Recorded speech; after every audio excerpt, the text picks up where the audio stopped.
And let's see if we can't finish the 8th chapter of The Pearl of the Soul of the World, which is called Rime and Shadow. We've definitely gotten the rhyme. It turned out that the heron that helped Ariel in the last book was part of the scabbard and knew the rest of the rhyme and told it to Brandel. But we haven't gotten the shadow yet, so let us continue from the pause in the narrative. Ariel turned from the distant rocks and rested one hand against the city's dark glass dome. She chafed her arms against the cool breeze and shivered, feeling alone suddenly despite the heron. Absently she ran her fingers through the downy feathers, cresting the white bird's hard little skull. The heron tolerated her touch with indifference. "Do you know the meaning of the rhyme?" she asked. "I only carry my lady's messages," the bird replied. "I do not interpret them." Ariel sighed, eyeing a little amber scorpion traveling along the sand. The heron darted after it, stabbing in its wake. "Hark!" she observed through a bill full of sand. "Your shadow nears." Ariel frowned, not understanding. She fingered the sword pommel a moment, remembering Ravenna's words. But she had no shadow. She had had none since Orm. No shade now trailed her by any light. Sighing in frustration, she let her eyes stray to the far horizon. The witch's mere lay directly ahead. She understood this somehow without having to think about it. The downy light of the pearl pervaded her senses. Then something stirred among the shadows of the dunes, something dark as a shadow itself, black as the night. Ariel beheld a figure coming toward her across the swells of sand. Even so distant, and by starlight, she recognized it at once. That which, like a second self, had shadowed her since Desert's Edge. The one she had dreaded and fled so desperately, because to have turned and faced her follower would have reminded her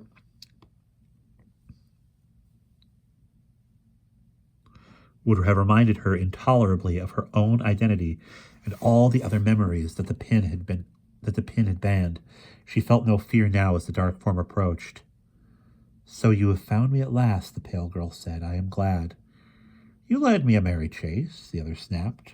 "When I had no light to track you below ground, I thought you lost until the heron found me." Ariel gazed at the one halted before her. Aaron stood as tall as she herself did now. The dark girl wore a blue shift, sleeveless, with great open armholes for ventilation. If she had carried a desert walking stick, Ariel might almost have taken her for one of the Maambai. Barefoot, sandy, the dark islander looked weathered, thin, her skin still black as the starless sky.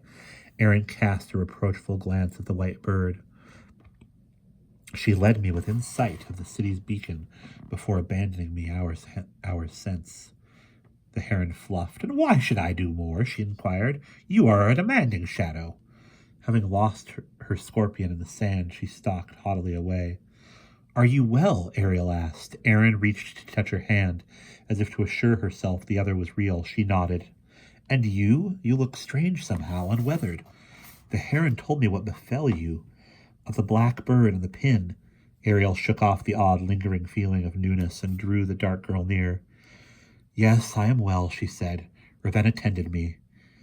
When Aaron released her at last, she continued, "But I have had no news of Irelath and the army in day months." The dark girl shook her head, laughing a little with fatigue and relief. "Nor I, since I left them 2 day months ago." Ariel touched the other's cheek, remembering the distant bustle of the camp and the sigh of the tents. 2 day months? Had it really been so long? Tell me what happened since you first discovered me. Tell me what happened when first you discovered me gone." Aaron leaned wearily against the dome. "A furious uproar and a fruitless search ensued. Of course your disappearance was all my fault, so your husband would have it. As I was the last who had been with you," the dark girl's voice grew guarded tight. "At last the sentry confessed to having glimpsed you striding off across the dunes, and your fine Prince Irelath almost ran him through." Listening, Ariel closed her eyes. The pearl strung all Aaron described before her mind's eye in moving beads of fire. "Your tracks beyond the camp's edge were found at last, ending in a moldering scatter of stinking feathers. Irelath grew wild at the sight of them, choking out something about the Lorelei building the wings of her dark angels from such." A dozen paces away from them, the heron preened. The stars above burned bright and cold, little pinpricks of light. Ariel eyed the constellation called the Maiden's Dance. And then, when it was concluded, you must have been plucked away by Ikarai, taken hostage by the witch. The camp fell into turmoil. Ariel flinched, her mind on fire with the other's words. What of Irilath? She insisted. Every news of him was precious to her. Aaron's voice grew tighter still. Great protestations of grief. He should have appointed you bodyguards. He should have warned you against walking unescorted abroad. Small help, all this contrition after the fact, she scoffed. His mother, the Lady Silva, spoke of taking the edge adamantine away from him, lest he do himself or others harm. The pale girl bowed her head appalled. And when you departed to find him, or to find me, she managed. Was he yet wild with this grief? Aaron said acidly. His cousin Saber comforted me. Well, jealousy flared in Ariel then, hot as a flame. She felt the dark girl's hand tighten upon her own. Aaron muttered, I'll put a dagger in his heart when next I see him. You'll not, Ariel exclaimed, her eyes flying open now. Aaron turned to pull away, but the pale girl held her. He's mine. If you love me, you'll leave him to me. Aaron said nothing for a long moment. At last she asked, So, you do love him, even now? Ariel sighed and could not answer. What she felt was rage and pain and longing, a fierce, unquenched longing for Irilath's love. The dark girl looked at her. I love you, she said softly. Freely and always will. Ariel reached to touch her cheek, but Aaron turned away, crossing her arms. The pale girl eyed her a few moments silently before murmuring, So you alone did not believe I had been taken by Ikarai? The other shook her head. No, I saw the dark angel and Piers scream and flee at the sight of you. Did you tell Irilath this? Aaron snorted. Your husband does not listen to me. Ariel looked down, deeply grieved for Aaron's suffering on her account. Irilath's too. She had never meant to cause either of them pain. Ariel lifted her gaze toward the distant unseen witch's mirror. The soft white glow of the pearl filled her eyes. You set out on your own in search of me. If Ravenna's heron had not found me a day-month past, I should be searching still, Aaron answered, calmer now. What will you do with Irilath when you return? Ariel sighed and shook her head. The wind from the desert was cool and full of fine sand that polished at her ankle bones. The heron, testing her wings, rose into the air, hovering a moment before realighting. Ariel looked away. I am not returning with you, Aaron. The dark girl pivoted to stare at her. Abruptly, she shoved away from the dome and halted a few paces from Ariel. What do you mean? She demanded. You must ride at the head of the army that has gathered in your name. I did not travel all this way to be told you will not go back. Carefully, Ariel unbuckled her sword at her hip. Ravenna has given me another task. I mean to meet the witch, but not in battle. I must comfort her face to face. I must confront her face to face. Are you mad? Aaron cried, catching her arm. Bear word back, Ariel told her, of our allies the Duros marching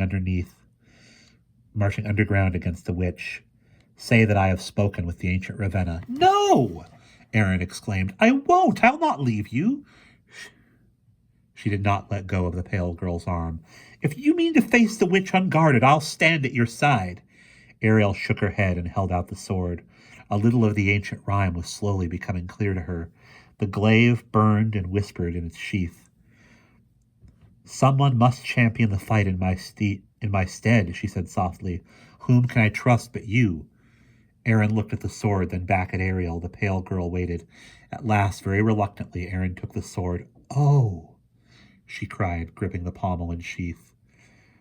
Oh, what is this? It feels alive. Ariel did not answer, for truly, she did not yet know what power the sword might hold. The witch's pin was what it once had been. What manner of thing? into which Ravenna had now transformed it, she could not say. Instantly the dark girl girded it about her waist. The sword hung, shimmering in its sheath. Aaron lifted the now plain scabbard to study the silvery grain of the wood, running one finger along its sheath's smooth edge. Ariel felt a strange sensation, as if something lightly stroking her side.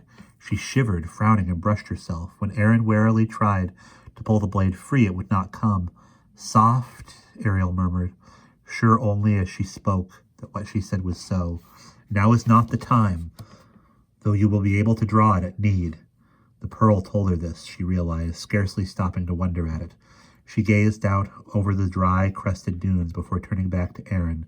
Fare you well, she said. Wait, the dark girl began, groping for words, unwilling still to let her go. Have you no journey fare, no water? For the first time, Ariel noticed a little sack of provisions in the water skin slung from the other's shoulders. The pale girl shook her head. She felt not the slightest hunger or thirst. The pearl feeds me, she answered, certainly, suddenly, that she would need no nourishment as long as she wore Ravenna's jewel upon her brow. As Aaron embraced her, Ariel pulled the wedding sari from her bodice and handed it to her. Give this to Iralath, she said, to make a banner of, and tell my husband he will find me at the witch's mere. The dark girl carefully tucked the folded square of yellow silk into her shift. Ariel drew back behind them. The city's bright beacon flared suddenly from the highest tower within the dome. Ariel started, turning. Heron, what is it? She cried. The white bird skimmed to her across the dunes. Melchior is burning my lady to ash, she said. Time we all of us were gone. She veered away, but Ariel reached to catch her wing. Wait, Heron. Where are you bound? The ancient's messenger shook herself free. I have my own part still in Ravenna's task, was all she would say before gliding away across the crest of sand. The desert air lifted her up, soaring. Within the dome, the beacon fire blazed higher, brighter still. Ariel and Aaron watched the white bird dwindle in the distance and disappear. The dark girl shouldered her pack and water bag and embraced Ariel again. At last she lifted her hand in farewell as she started away. Ariel raised her own in reply before the other disappeared among the dunes. A moment later, she herself strode off in another direction across the sand. And that is the end of Chapter 8.